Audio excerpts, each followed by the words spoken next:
여러분은 유전무죄, 무전유죄라는 말을 들어보셨나요?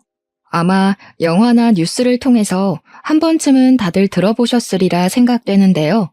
그래도 간단히 설명해드리면 돈이 있는 사람은 죄가 없고 돈이 없는 사람은 죄가 있다는 말로 똑같은 죄를 짓고도 돈이나 계급에 따라 다른 처벌을 받는다는 의미입니다. 너무 불평등하고 부당해서 절대 이런 일이 있으면 안 되겠다 여기지만 최근에 유전무죄, 무전유죄를 절실히 느낀 사건이 있어서 이렇게 사연을 보냅니다. 저는 30대 후반의 변호사입니다. 제 남편도 변호사이고 도련님도 변호사이고 시아버지는 판사님이세요. 즉, 저와 제 시댁은 모두 법조인이랍니다. 먼저 저의 사연을 말씀드리기에 앞서 제가 변호사가 된 계기부터 이야기해볼까 해요. 사실 저는 어릴 때 변호사라는 꿈을 가진 적이 없었습니다. 작은 빵집을 운영하시는 부모님의 영향을 받아 저와 1살 어린 여동생은 셰프, 파티시에를 꿈꿔왔어요.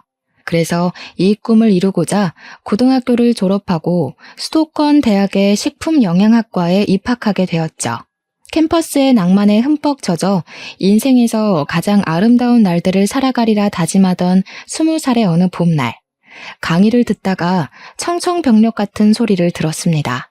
당시 19살 고3이었던 여동생이 편의점에서 맥주를 훔치다가 걸려서 편의점 점장이 거액의 합의금을 요구하고 있다는 거예요.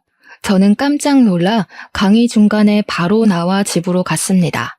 집에 가보니 여동생은 부모님 앞에서 무릎을 꿇고 빌고 있었고 부모님은 화가 많이 나신 상태였어요.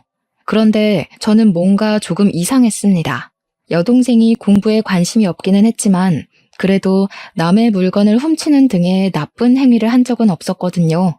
게다가 술 냄새를 맡기만 해도 구역질을 하는 아이가 훔친 물건이 맥주라는 것도 석연치 않았답니다. 그래서 저는 일단 여동생을 방으로 데리고 가서 왜 이런 일을 저질렀는지 물어봤어요.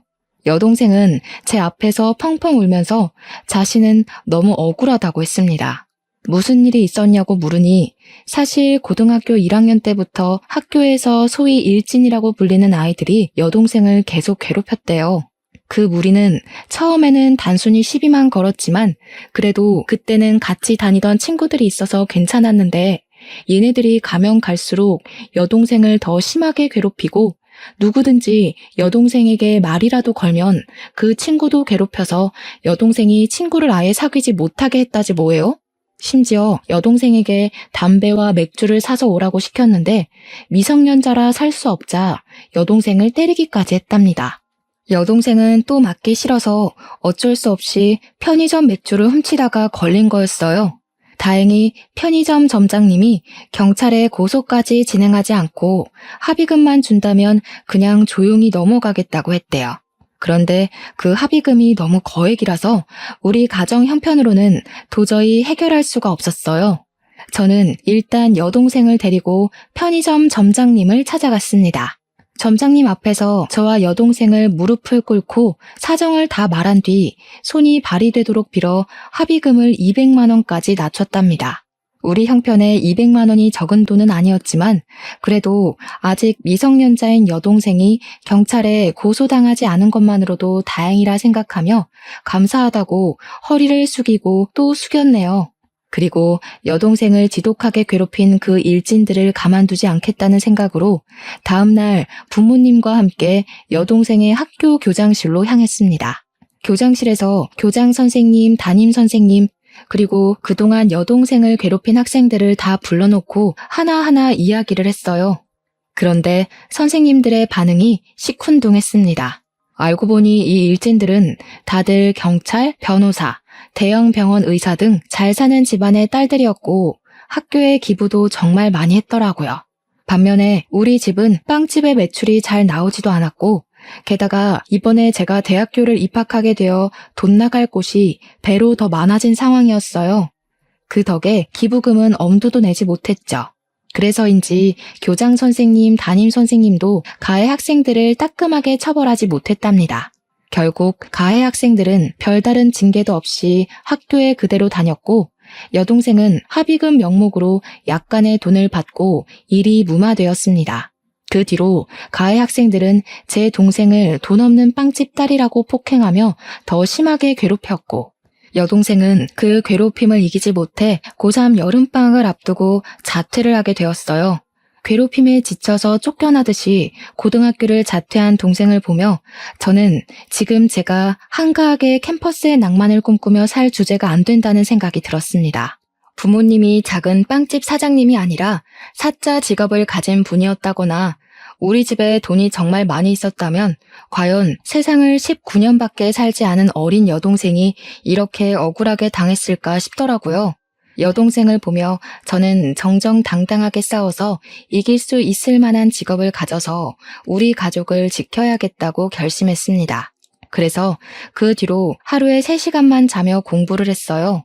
정말 그때는 이렇게 공부를 하다가 죽을 수도 있겠구나 하는 생각이 들 정도로 이 악물고 공부를 해서 서울국공립대학교에 법대로 편입을 했습니다. 편입한 대학교에서도 장학금을 타기 위해 눈에 불을 켜고 공부를 했고 그 결과 4년 내내 장학금을 타며 학교에 다녔어요. 그 뒤 로스쿨에 입학했는데 로스쿨 학비가 엄청 비싸더라고요. 그래서 로스쿨에서도 그야말로 죽을 힘을 다해 공부해서 장학금을 받고 다니고 변호사 시험도 한 번에 합격해서 정식 변호사가 되었네요. 중간중간에 공부가 너무 어렵고 힘들어서 포기하고 싶을 때가 정말 많았지만 여동생을 억울하게 만든 그 사람들에게 언젠가는 반드시 복수할 것이라는 일념 하나로 이 악물고 버텼던 것 같아요. 그렇게 저는 변호사가 되고 대형 로펌에 입사하여 지금까지도 잘 다니고 있답니다. 제가 20대의 전부를 바쳐 변호사가 될 동안 여동생도 고등학교 자퇴 후 검정고시를 통해 고등학교 졸업장을 땄어요. 그 뒤 친척이 운영하는 제법 큰 레스토랑에 취업해서 일하며 한식, 중식, 일식, 양식 조리사 자격증을 취득했답니다. 여기에 만족하지 않고 레스토랑에서 경력을 쌓아 최근에 조리 부분에서 최고의 자격증이라고 불리는 양식 조리 기능장 자격증까지 따고 지금은 레스토랑의 주방장까지 되었습니다. 이렇게 저와 여동생은 과거의 아픔을 발판 삼아 성공하기 위해 악바리처럼 살았어요. 저는 경주마처럼 옆을 보지 않고 성공과 복수만을 위한 삶을 살았죠. 이렇게 앞만 보며 달려오던 어느 날 제가 근무하는 로펌에 새로운 변호사가 왔어요. 나이는 저보다 4살이 많았고 이름은 김지훈이었는데 원래는 개인 변호사 사무실에서 일하다가 실력을 인정받아 스카웃되어 왔더라고요. 제 옆자리에 앉아 이것저것 알려드리고 이야기하다가 점점 친해지게 된 우리는 둘이서만 밥도 먹고 술도 마시게 되었습니다. 함께 술을 마시며 대화를 해보니 지훈 씨는 저와는 너무 다른 세계의 사람이더라고요. 저는 남들이 보기에 부족해 보이지 않으려고 앞만 보고 쉴 새 없이 달려와 변호사가 되었지만 지훈 씨는 넉넉한 집안에서 아무 고민 걱정 없이 공부에만 열중하며 살아왔어요. 우리 집은 어렸을 때 가족끼리 해외여행은 고사하고 국내 여행도 한번 가기 힘들었는데 지훈 씨는 매년 가족끼리 해외여행도 다녀오고 정말 여유롭고 풍족하게 잘 살아왔습니다. 저는 사실 그런 지훈 씨가 부럽기도 하고 남자로서의 호감도 생겼어요. 하지만 너무 우리 집과는 차이가 크게 나서 사귀고 결혼한다는 것은 아예 꿈도 꾸지 않았습니다. 그런데 지훈 씨가 자꾸 제게 호감을 보이고 만나자고 하는 것이 아니겠어요? 처음에는 당연히 거절하고 싫다고 했지만 숨길 수 없는 재채기처럼 제 마음도 숨기기 어렵더라고요. 결국 우리는 연인이 되었고 점점 깊은 사이가 되어 결혼에 관한 이야기도 나누게 되었습니다. 저는 처음에는 결혼을 하지 못하겠다고 했어요. 잘 사는 남자 집안과 평범하디 평범한 여자 집안의 결혼은 솔직히 쉽지 않잖아요. 이렇게 좋은 사람인데 상처를 주고받으며 남보다도 못한 사이가 되기는 싫었거든요. 하지만 지훈 씨는 나에게 자꾸 결혼하고 싶다는 뜻을 내비쳤고 저는 어쩔 수 없이 우리 집 사정에 관해서 얘기했습니다. 저는 우리 집이 잘 살지 못하니 예단이며 혼수도 원하는 만큼 준비하지 못할 것이고 우리 친정에서 결혼에 대한 지원은 한 푼도 없을 것이라고 했죠. 지은 씨는 그게 뭐 어떠냐고 하며 집안이나 배경이 아닌 저 자체가 좋아 결혼하고 싶다고 하더라고요. 그리고 바로 지은 씨는 우리 집으로 가서 친정 부모님께 정식으로 인사를 드렸습니다. 부모님은 저와 지은 씨가 서로 좋다면 결혼에 반대하지는 않겠지만 집안 형편이 차이가 너무 나서 저를 좋아하실지 모르겠다고 걱정하셨어요. 그래서 일단 지은 씨 부모님을 만나 뵙기로 하였습니다. 일주일 뒤 지은 씨 집을 방문하기로 약속한 날이 되었어요. 지은 씨는 흔하디 흔한 빌라에서 사는 저와는 달리 제법 규모가 있는 마당 딸린 주택에서 살고 있더라고요. 지은 씨는 대문에서부터 잔뜩 긴장해 있는 저의 손을 꼭 잡고 같이 들어갔습니다. 그때 그 손이 얼마나 따뜻하고 힘이 되는지 아직도 그때 제 손에 있던 촉감을 잊을 수가 없네요.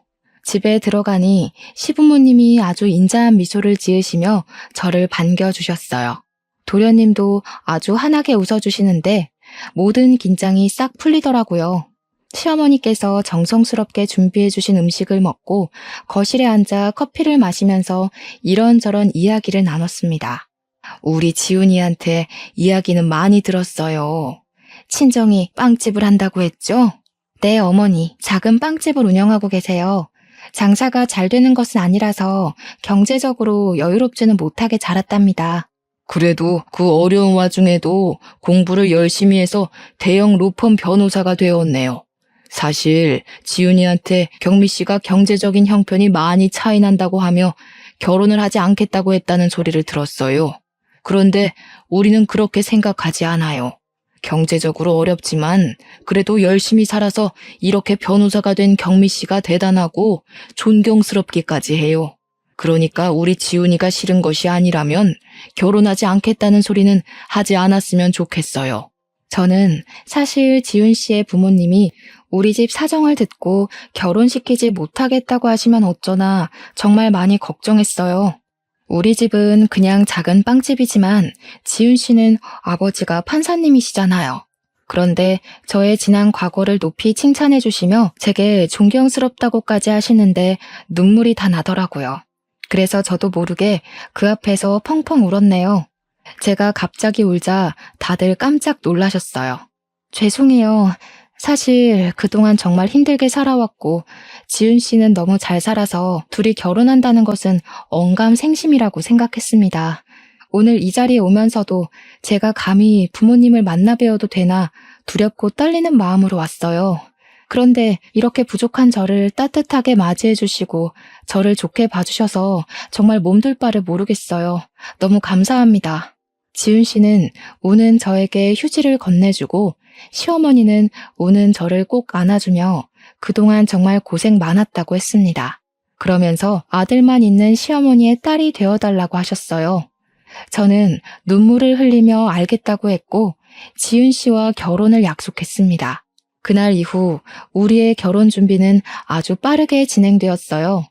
예물, 예단, 혼수 다 필요 없다고 하시고 사무실 근처에 좋은 집도 마련해 주셨습니다. 그렇게 우리는 싸움 한 번 없이 결혼까지 하게 되었답니다. 결혼 후 남편과 행복하게 살고 있던 어느 날이었어요.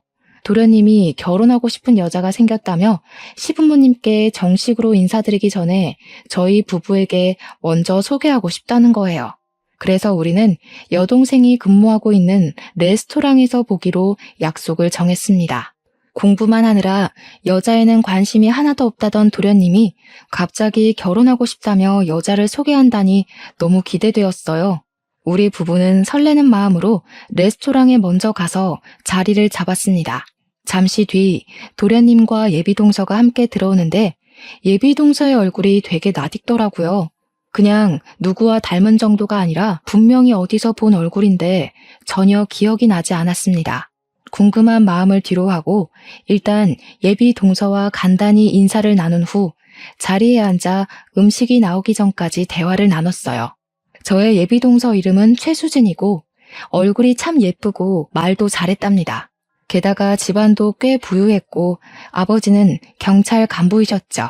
얼굴, 집안, 말투 다 좋았는데 무엇보다 더 좋아 보였던 것은 예비동서가 도련님을 정말 사랑하는 것 같습니다.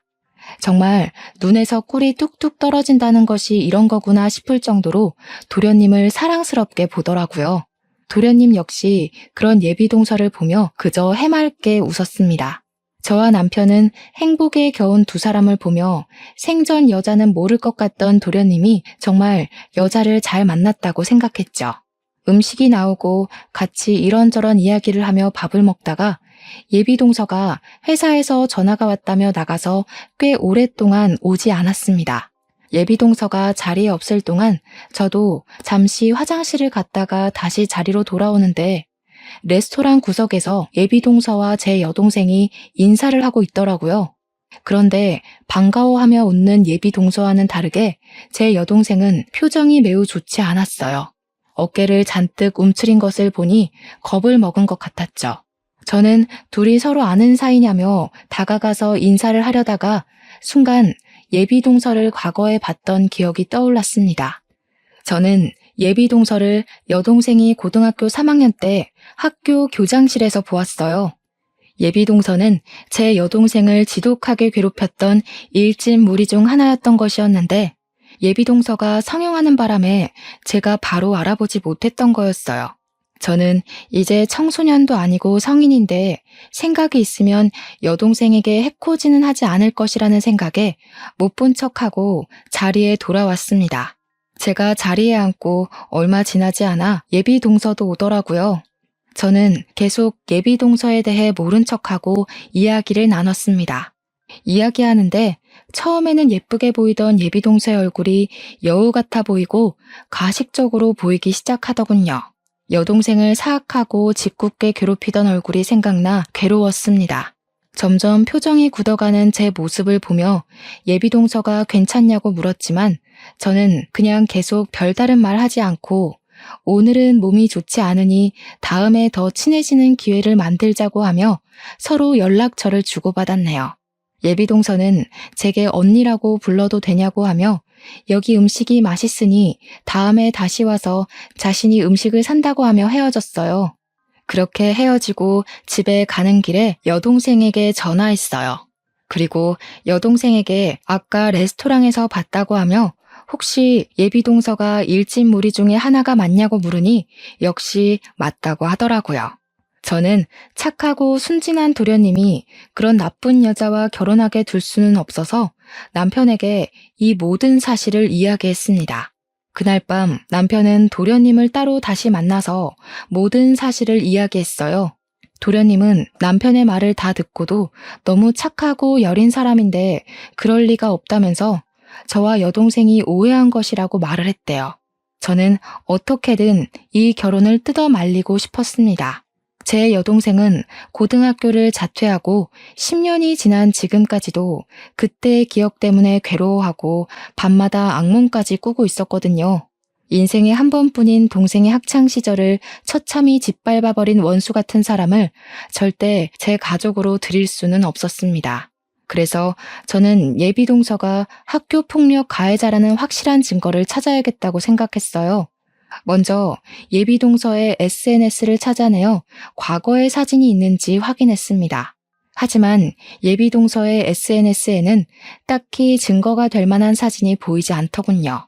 그래서 예비동서 지인들의 계정을 타고 들어가 보니 예비동서의 친구가 고등학교 시절을 추억하며 올린 사진이 있었답니다. 노래방에서 찍은 사진이었는데 다들 교복을 입었고 테이블에는 맥주가 가득했어요. 그리고 예비동서와 그 일진 무리 옆에는 제 여동생이 겁에 질린 채 찍혀 있더라고요. 아마 자기들끼리 찍으려고 했다가 우연히 여동생이 찍힌 것 같았어요. 저는 이 사진을 나중에 요긴하게 사용하기 위해 사진을 캡처해서 제 핸드폰에 저장했습니다. 다음날 저는 예비동서에게 연락해서 이렇게 가족이 된 것도 인연인데 여자들끼리 따로 만나서 맛있는 음식 먹자고 했어요. 다행히 예비동서는 그날 저녁에 별일 없다며 바로 만나자고 하더라고요. 저는 혹시나 하는 마음에 소형 녹음기를 하나 장만해서 예비동서와의 모든 대화 내용을 녹음하기로 했어요. 퇴근 후 예비동서를 만나 이런저런 이야기하다가 고등학교를 어디 졸업했냐고 물으니 역시 여동생이 다녔던 고등학교를 이야기하더라고요. 저는 고등학교 시절 이야기를 하는 예비동서에게 어제 SNS에서 찾아낸 사진을 보여주었습니다. 사실 어제 SNS를 보다가 이런 사진을 봤어요. 앞으로 가족이 될 사이인데 확인을 해봐야 할 것 같아서요. 아니, 이 사진이 어떻게 언니 핸드폰에 있어요? 그런데 기분이 좀 그러네요. 도련님하고 결혼한다고 제 뒷조사하는 거예요? 제가 무슨 범죄라도 저질렀을까 봐요? 뭔가 취조당하는 기분이네요. 취조가 아니라 그냥 결혼 전 확인하는 것이죠. 그리고 어차피 남들 다 보라고 SNS에 사진을 올리는 건데 이거 한번 찾아봤다고 그렇게 기분이 상할 일인가요? 나 참 어이가 없어서. 그래서 지금 이렇게 나한테 따지듯이 이야기하는 이유가 뭔데? 변호사라고 해서 마음대로 이렇게 사람 뒷조사해도 되는 거야? 자신의 과거를 들킨 예비동서는 처음에는 꼬박꼬박 존댓말을 쓰다가 제게 반말을 쓰며 화를 내기 시작했어요. 저는 그런 예비동서에게 지지 않고 같이 맞받아치며 본인이 과거에 한 일을 스스로 실토하도록 하나하나 캐묻기 시작했습니다. 따지는 게 아니라 지금 옆에 있는 이 친구가 겁에 질려서 이러고 있으니 이상해서 그러지. 그리고 어디다 대고 지금 반말이야? 내가 너보다 나이 훨씬 많아. 시댁 서열상으로도 내가 더 높아. 똑바로 존대해.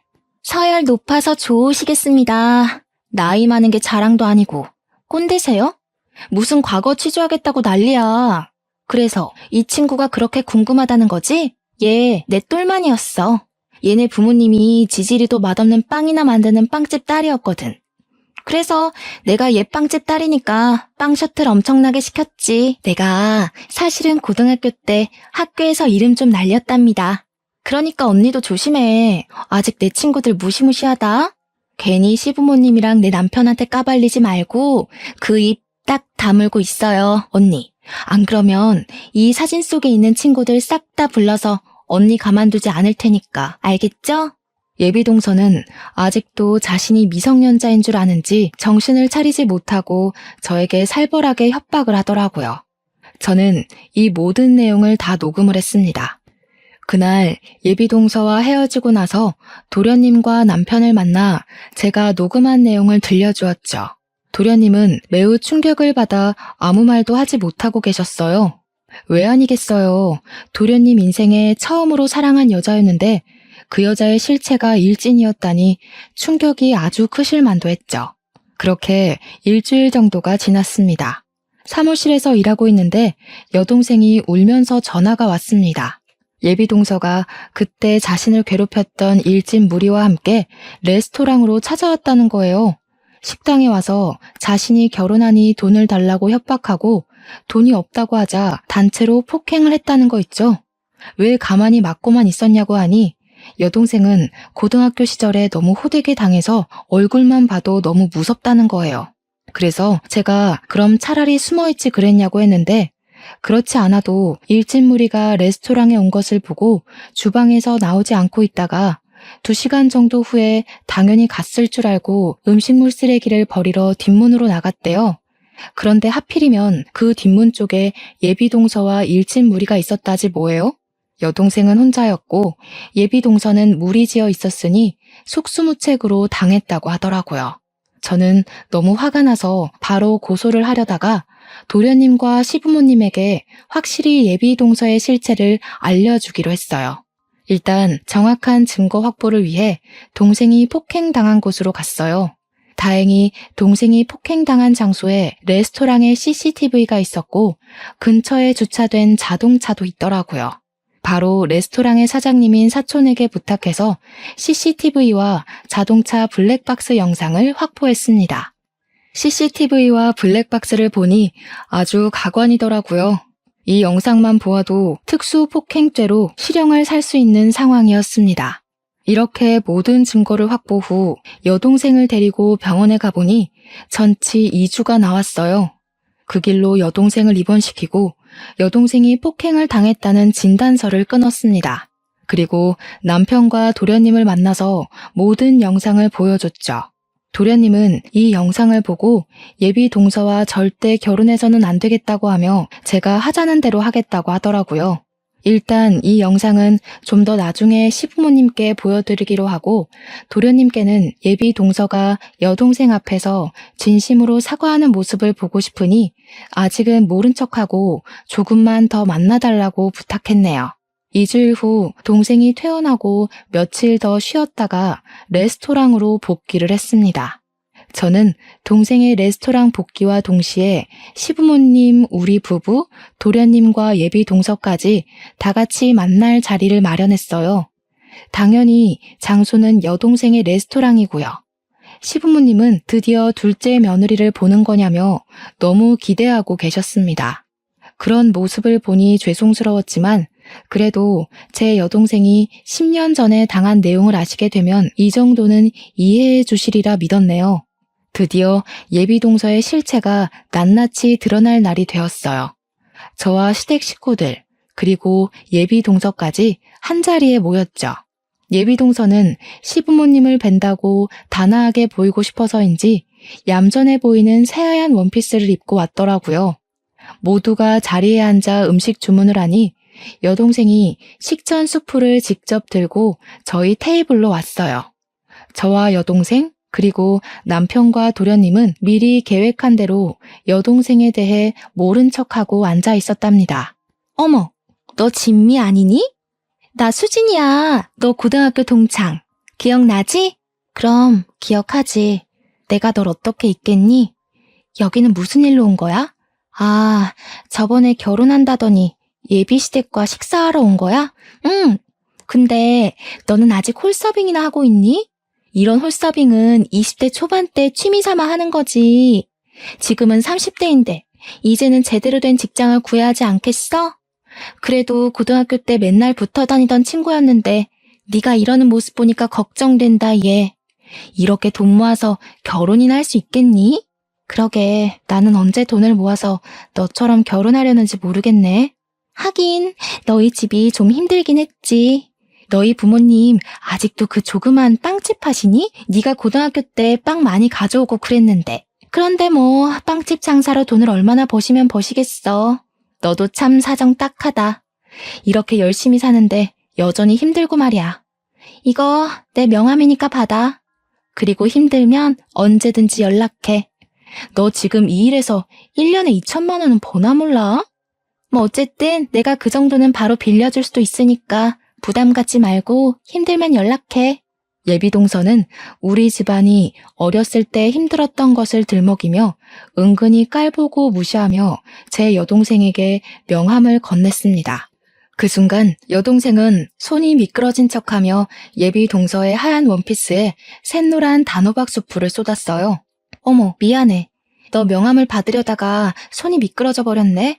흰 옷인데 수프를 쏟아서 어쩌니? 오늘 중요한 자리인 것 같은데 제가 실례를 범했어요. 죄송합니다.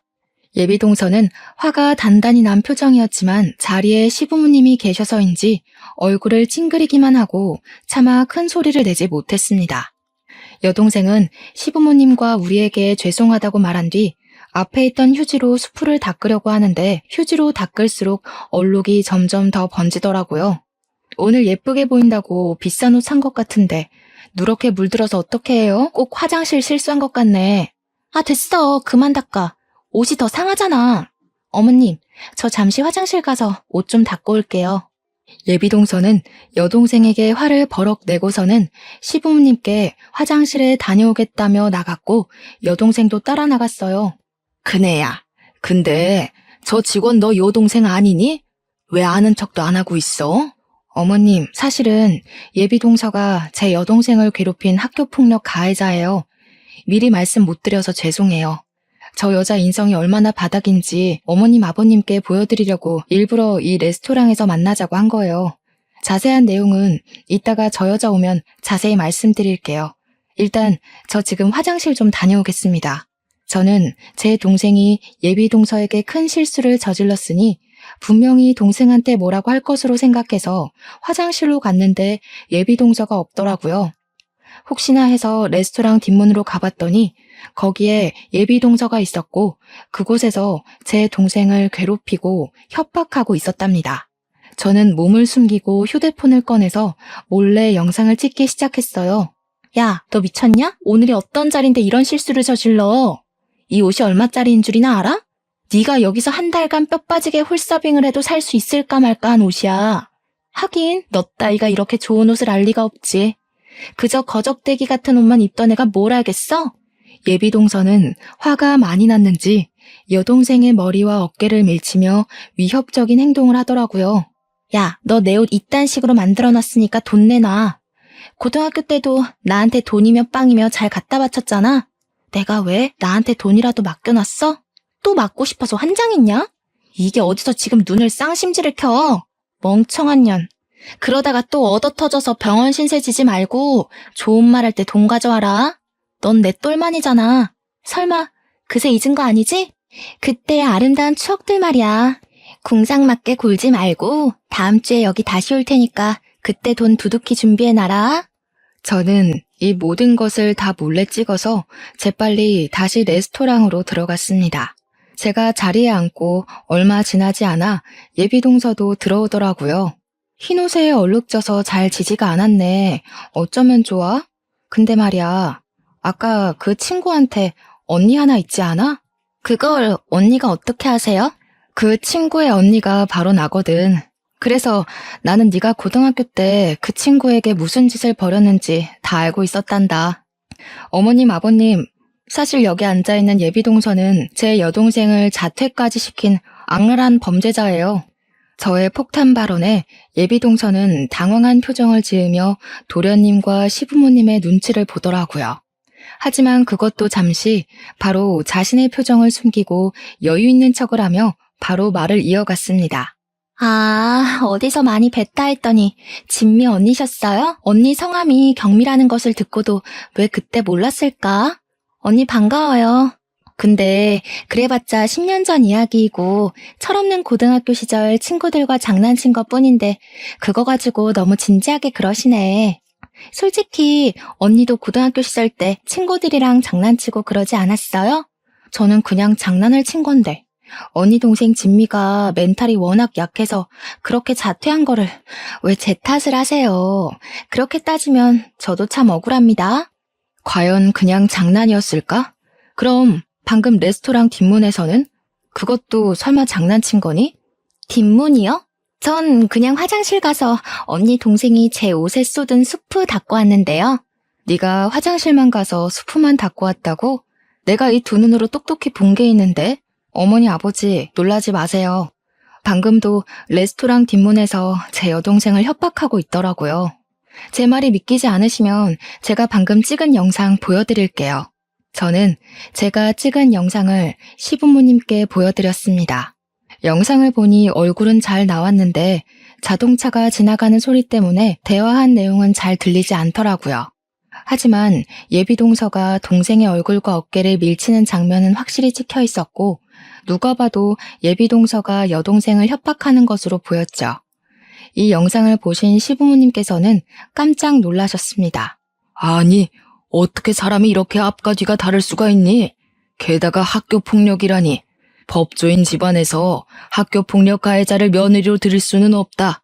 너네 아버지가 경찰 간부라 그래서 좋은 집안인 줄 알았는데 아주 형편없는 집안이었구나. 아버님, 오해세요. 아까는 진미가 자꾸 저한테 미안하다고 돈을 준다고 해서 그런 거예요. 친구 사이인데 이런 일로 돈을 받기 좀 그렇잖아요. 사실 진미가 학교 다닐 때 집안 형편도 어려운데 제게 자꾸 돈이며 먹을 것을 가져다줘서 이번에도 그럴까봐 일부러 세게 행동한 거예요. 그리고 저는 맹세코 진미를 고등학교 때 괴롭힌 적이 없어요. 오히려 진미가 친구들에게 당하고 있어서 제가 도와줬어요. 제발 믿어주세요. 언니, 제가 싫으면 싫다고 말씀하시지. 왜 이렇게 저에 대해 모함을 하세요? 모함? 내가 진짜 기가 막혀서 말이 다 나오지 않네. 내가 그럴 줄 알고 다른 것도 준비했어. 아버님, 어머니, 사실 저와 예비동서는 저번에 둘이서만 따로 본 적이 있어요. 그때 대화 내용을 녹음했는데 한번 들어보세요. 저는 예전에 예비동서와 둘이 대화한 내용을 들려드렸어요. 제 여동생에게 똘만이라 하고 자신이 고등학교 때 빵 셔틀도 시켰다고 하며 시댁 식구들에게 이 사실을 말하면 가만두지 않겠다고 협박하는 내용이 다 그대로 녹음되어 있었죠. 그리고 저는 홀에 있는 직원분께 이 레스토랑의 주방장님을 잠깐 불러달라고 했습니다. 저는 분명 주방장이라고 했는데 여동생이 나오니 예비동서가 당황하더라고요. 야, 네가 여기 왜 나와? 네가 주방장이라도 돼? 이 나이 먹고 홀서빙이나 하는 주제에. 홀서빙? 나 사실 여기 레스토랑 주방장이야. 내가 너한테 그렇게 당하고 억울하고 분해서 이 악물고 일하고 공부했어. 그리고 우리 언니도 너 때문에 분하고 원통해서 죽을 만큼 공부해서 대형 로펌 변호사가 됐단다. 어찌됐든 네 덕분에 우리 가족 이렇게 성공했네. 눈물이 나게 고맙다. 난 그래도 네가 이제 성인이 됐으니 정신을 차렸을 줄 알았는데 아니었네. 감히 우리 여동생을 10년 전에 괴롭혀서 학교 자퇴하게 하고 지금은 또 협박에 폭행까지 해? 인생은 실전이야, 멍청한 년아. 내가 그동안 너의 모든 행적 하나도 빠짐없이 차근차근 모아놨거든? 너 내 손으로 반드시 감옥 보낼 거니까 딱 기다려라. 저와 여동생은 이전에 동생이 폭행당한 날 확보했던 CCTV, 블랙박스 동영상, 그리고 오늘 찍은 휴대폰 동영상의 녹취록까지 모든 자료를 들고 경찰서로 향했어요. 그리고 예비동서를 폭행과 협박죄로 고소했죠. 모든 증거가 확실하다 보니 저는 바로 수사가 진행되어 예비동서가 처벌을 받을 수 있을 줄 알았습니다. 그러나 예비동서의 아버지가 경찰 간부라 그런지 제 동생이 19살일 때처럼 그냥 조용히 넘어갈 조짐이 보이더라고요. 하지만 이번엔 가만히 두지 않았습니다. 그때는 저와 여동생이 그저 그런 빵집 딸이라서 그렇게 어영부영 넘어갔지만 이제는 상황이 달라졌거든요. 저는 대형 로펌 변호사가 되었고 제 시댁은 법조인 집안에 시아버지는 판사님이잖아요. 시아버지와 남편이 약간의 압력을 가하니 어쩔 수 없이 수사가 바로 진행되더라고요. 결국 예비동서는 자신이 그토록 사랑했던 도련님 앞에서 수사를 제대로 당했답니다. 예비동서뿐만이 아니라 그때 함께 여동생을 괴롭혔던 일진무리도 다들 소환되었어요. 게다가 이번 폭행 사건뿐 아니라 과거 학교에서 괴롭힌 내용까지 정상 참작되어 가중처벌까지 가능해졌습니다.